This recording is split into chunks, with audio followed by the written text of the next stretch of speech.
اعوذ باللہ من الشیطان الرجیم بسم اللہ الرحمن الرحیم واضرب لهم مثل الحياة الدنيا كماء انزلناه من السماء فاختلط به نبات الارض فاصبح حشيما تذروه الرياح وكان الله على كل شيء مقتدرا المال والبنون زينة الحياة الدنيا والباقیات الصالحات خیر عند ربک ثوابا وخیر املا۔ سورہ کہف آیات 45 اور 46۔ وَاضْرِبْ اور پیش کریں، لہم انہیں، مثل الحیات الدنیا دنیا کی زندگی کی مثال، دنیا کی زندگی کی ایک اور مثال پیش کریں۔ یہ مثال کیا ہے؟ کماء جیسا کہ پانی، انزلناہ ہم نے اتارا اسے، من السماء آسمان سے، فاختلط به نبات الارض پس خوب بڑی اس سے زمین کی نباتات۔ فاختلط کا معنی آپس میں خلط ملط ہو جانا ہے، مکس ہو جانا ہے، اور جہاں زمین پر بہت گھنی فصل ہو وہ آپس میں گتھم گتھا ہو جاتی ہے، اس لیے لفظ استعمال ہوا فاختلط به نبات الارض کہ خوب پروان چڑھی اس سے زمین کی فصل۔ تو یہاں سے زندگی کی حقیقت سمجھانا مقصود ہے کہ جس طرح ایک بنجر زمین ہے، پھر اس پر بارش برستی ہے اور اس بارش کے ذریعے سے زمین پر ہریالی پھیل جاتی ہے، کچھ دنوں تک یہ ہریالی خوب رہتی ہے اور پھر آہستہ آہستہ فاصبح پس وہ ہو جاتی ہے حشیمن چورا چور،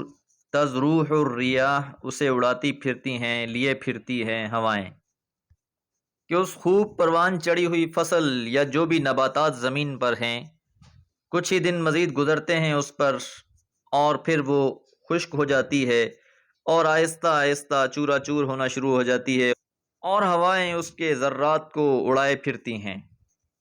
اسی طرح ہر انسان اپنے مال و متاع، خوبصورتی، حسن و جمال اور جو اسے نعمتیں حاصل ہیں اس پہ بڑا نازا ہوتا ہے، فخر و غرور کرنے لگتا ہے، اور پھر اچانک سے یہ چیزیں اس سے چھننا شروع ہو جاتی ہیں، جوانی ڈھلنا شروع ہو جاتی ہے، خوبصورتی ماند پڑنا شروع ہو جاتی ہے، گزرتے وقت کے ساتھ مال و متاع کسی کام کا نہیں رہتا، اور مال و متاع بہت زیادہ بھی ہو تو مرنے کے بعد تو لوگ اسے اسی طرح اڑائے پھرتے ہیں جس طرح کہ ہوا ان ذرات کو لیے پھرتی ہے، مال مفت دل بے رحم کی طرح اس کے ساتھ معاملہ کیا جاتا ہے۔ یہی دنیا کی حقیقت ہے، اور اس حقیقت دنیا کو اللہ تعالیٰ نے ایک اور جگہ پر یوں ارشاد فرمایا، اعلموا انما الحیاۃ الدنیا لعب ولہو وزینۃ وتفاخر بینکم وتکاثر فی الاموال والاولاد کمثل غیث اعجب الکفار نباتہ ثم یہیج فتراہ مصفرا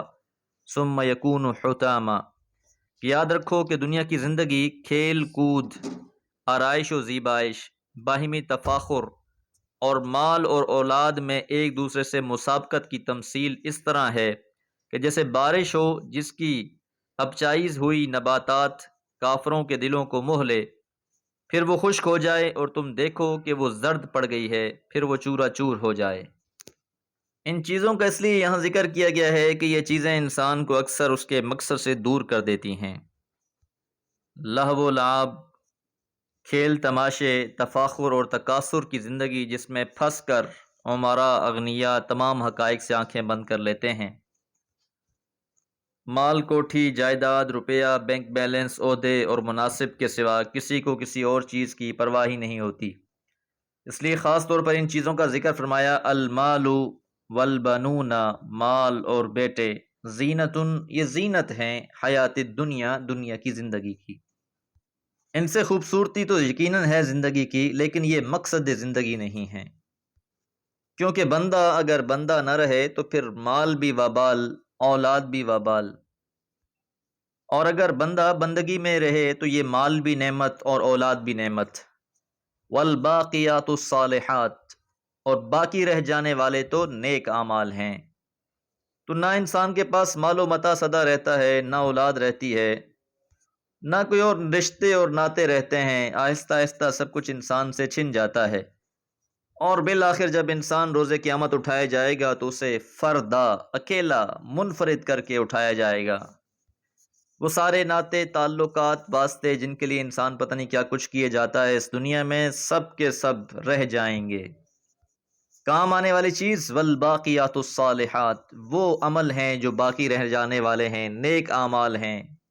خیرن بہتر ہیں، عند ربک آپ کے رب کے پاس، ثواباً اجر کے اعتبار سے، وخیرن عملا اور امید کے لحاظ سے بھی بہترین ہیں۔ تو کام آنے والی چیز انسان کے اعمال صالحہ ہیں کہ جن کا بدلہ اللہ تعالیٰ خوب خوب عطا فرمائے گا، اور امید کے لیے بھی سب سے بہترین چیز عمل صالح ہی ہے۔ دعا ہے یہ مختصر سی زندگی رب کی خوشنودی میں گزرے، وما علیہ الا البلاغ۔ اعوذ باللہ من الشیطان الرجیم، بسم اللہ الرحمن الرحیم۔ وَيَوْمَ نُسَيِّرُ الْجِبَالَ وَتَرَى الْأَرْضَ بَارِزَةً وَحَشَرْنَاهُمْ فَلَمْ نُغَادِرْ مِنْهُمْ أَحَدًا وَعُرِضُوا عَلَى رَبِّكَ صَفًّا لَقَدْ جِئْتُمُونَا كَمَا خَلَقْنَاكُمْ أَوَّلَ مَرَّةٍ بَلْ زَعَمْتُمْ أَن لَّن نَّجْعَلَ لَكُم مَّوْعِدًا۔ سورہ کہف، آیات 47 اور 48۔ آیت نمبر 26 میں ہم نے یہ بات جانی کہ مال و متاع، اولاد، یہ دنیا کی زینت ہے،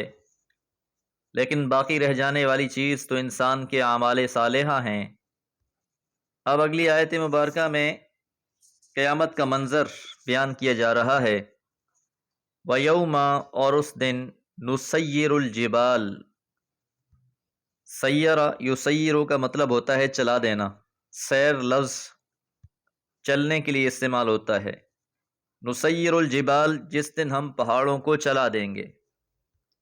آج اس زمین پر پہاڑوں کو گاڑ دیا گیا ہے میخوں کی مانند،